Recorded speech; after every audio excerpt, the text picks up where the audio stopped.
va revenir, il va revenir.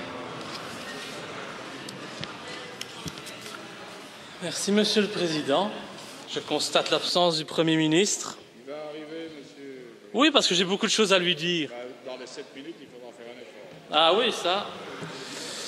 Donc, comme Monsieur Di Rupo l'a dit hier, à quelques mois des élections, l'heure est au bilan et malgré les mensonges de son gouvernement, force est de constater que le bilan de l'équipe Di Rupo est loin, très loin d'être formidable, il est plutôt fort minable. Le pays ne va pas bien, à l'instar d'ailleurs des autres pays européens. En cause, les fractures sociales et morales, les crises économiques auxquelles nous, les citoyens, nous assistons impuissants tant elles nous dépassent. Elles nous dépassent car la majeure partie des décisions de haute importance sont prises désormais au niveau de l'Union européenne par des technocrates en costume 3 pièces qui n'ont aucune idée, mais aucune idée de ce que nous, les citoyens, nous vivons au quotidien. Et quand j'écoute M. Di Rupo, quand j'écoute dire qu'il a stabilisé le pays, qu'il a libéré la Belgique des problèmes économiques, qu'il se réjouit d'avoir demandé à nos concitoyens de faire des efforts pour atteindre un semblant d'équilibre budgétaire, lorsqu'il a le toupet et l'arrogance de se présenter devant nous en nous affirmant qu'il est heureux d'avoir atteint ses objectifs sans augmenter les impôts, la TVA ou la fiscalité des entreprises, je me dis tout d'abord que Di Rupo nous prend pour des imbéciles. La Belgique étant le pays d'Europe et peut-être même du monde qui taxe le plus ses habitants, ses entrepreneurs, enfin, du moins les entrepreneurs honnêtes qui ne font pas partie de son carnet d'adresses et qui ne bénéficient pas, comme vos amis, Monsieur Di Rupo, de vos largesses fiscales. Mais ce que je me dis surtout, et vous m'en voyez bien désolé, pour un homme qui ose se dire proche des classes défavorisées, ce que je me dis, Monsieur Di Rupo, c'est que vous non plus, vous n'avez aucune idée de ce que vivent nos concitoyens. Nombreux sont les citoyens belges qui, le 15 du mois, voient leur compte en banque presque vide, une fois leur facture et le loyer payés, qui se demandent comment ils vont faire pour ne pas tomber dans le rouge. Vous n'avez aucune idée de ce que vivent ces travailleurs à qui on demande de toujours travailler plus pour gagner moins, au risque de voir leur entreprise se délocaliser sous des cieux plus lucratifs. Au contraire, avec cette Europe que vous défendez, vous soutenez ces esclavagistes des temps modernes. Vous n'avez aucune idée de ce que vivent ces personnes âgées qui sont obligées de vivre avec une pension de misère et qui doivent faire attention à tout pour boucler leur budget. Vous n'avez aucune idée, malgré vos plans pour l'emploi, de la détresse que connaissent les jeunes qui tentent de trouver un emploi. Vous n'avez aucune idée de ce que vivent ces SDF, toujours plus nombreux, que l'on croise dans les rues de Bruxelles, de Charleroi ou de Liège. Certains sont pourtant nés ici, ils ne viennent pas tous de l'immigration, souvent ils ont des parents belges.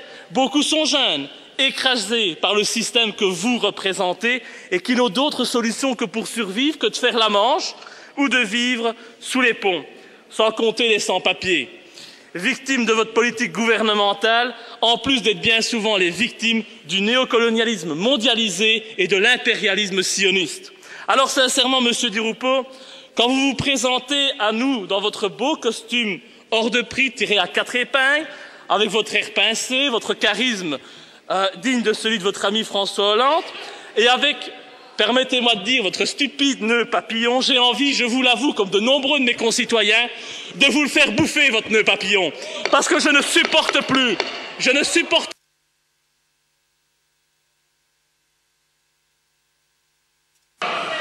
Non, écoutez, non, mais il y a des mots que vous feriez bien de ne pas utiliser. Ça ne sera pas difficile pour M. Di Rupo.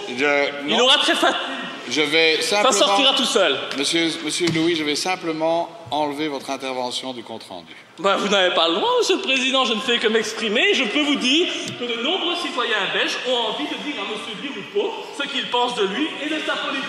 Mais il y a des façons pour le dire. On ne doit pas toujours écouter ceux qui vous frottent les manches, il faut aussi écouter le peuple qui est en colère, ce peuple qu'on n'écoute pas, qui n'a pas sa parole au sein de ce Parlement et dont j'essaye difficilement de me faire le porte-parole. Alors je m'excuse, mais s'il y a des vérités qui ne sont pas bonnes à dire, allez les dire, ayez un courage de descendre dans la rue et allez le dire aux gens que vous êtes censés représenter un centre socialiste, mais qui crèvent de faim, qui n'ont plus rien dans leur frigo, et alors on voit un clown venir faire le cinéma ici, et ce n'est pas moi, c'est M. Di Rupo, en disant « tout va très bien, on va tout arranger, la Belgique va très bien, les Diables Rouges gagnent, c'est grâce à nous. Les ministres sont les premiers à faire le voyage en première classe pour aller supporter les Diables Rouges. Ça suffit. Et tout ça est normal. Ça suffit. Et on peut rien dire. Maintenant, vous reprenez votre intervention et vous évitez vos dérapages, ou alors vous descendez de la tribune et cessez de déconner. Hein. Je ne déconne pas, je dis ce que je Oui, pense. enfin, à chacun son appréciation. Eh bien, vous en avez encore 3. Vous en avez encore 3. Mais j'enlèverai quand même les mots qui ne conviennent pas. Vous enlevez ce que vous voulez. Absolument. L'important est dit. Oh, mais oubliez vite, vous savez. Oh, mais vous savez. Allez, continuez. Donc, Vous ne savez plus où vous êtes? je vais... Bon, si je sais très bien où je suis, mais si vous me posez tout le temps continuez alors. Eh bien, bleu, bleu, bleu, bleu. La finance, Rothschild, que vous aimez bien, Monsieur le Président, l'usure, tout ça, ce sont des thèmes sur lesquels vous ne débattrez jamais. Par lâcheté ou compromission, eh bien, ces thèmes-là sont en train de ruiner notre économie. Et de plus en plus de Belges sont dans l'impossibilité de rembourser leur crédit hypothécaire. Mais ça, vous vous en foutez, tout va très bien. Et hier, c'était la fête du sacrifice chez nos amis musulmans.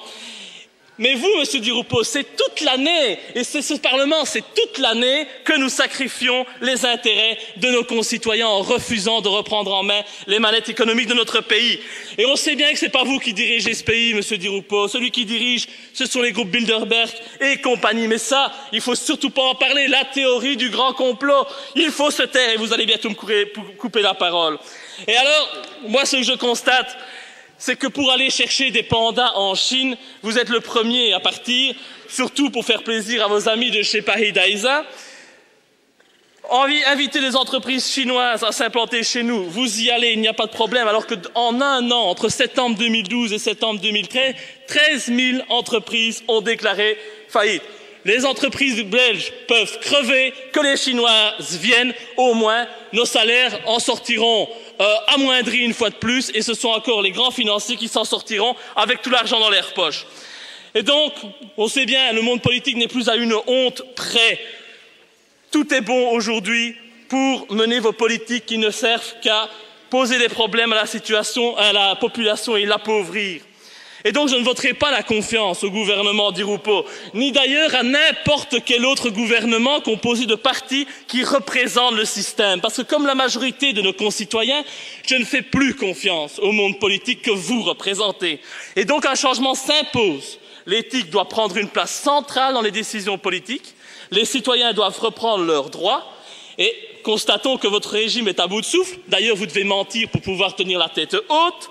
Il est en train de s'effondrer et je suis le premier à m'en réjouir, car une véritable dissidence est en train de naître, de se développer un peu partout en Europe. Les jeunes ne sont plus dupes, les jeunes n'écoutent plus la télévision, les jeunes ont les réseaux sociaux, les jeunes sont témoins de vos mensonges et de la situation qu'ils vivent au quotidien. Et donc, ces jeunes, je peux vous le dire, Monsieur Di Rupo, ils n'ont qu'une seule envie aujourd'hui, c'est de vous mettre un bon coup de pied au cul, parce qu'après avoir détruit notre pays, c'est tout ce que vous méritez.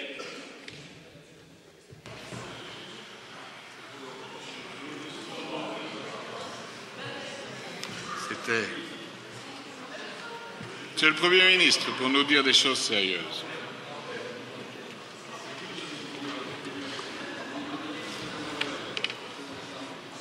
Monsieur le Président, chers collègues, à l'exception d'un membre, je voudrais remercier l'ensemble des collègues. Vous arrêtez là parce que vous n'attendez que ça. Mais je ne vous ferai pas ce plaisir. C'est pas réciproque. Monsieur le Premier ministre. Donc je disais que je voulais remercier nos collègues pour leur intervention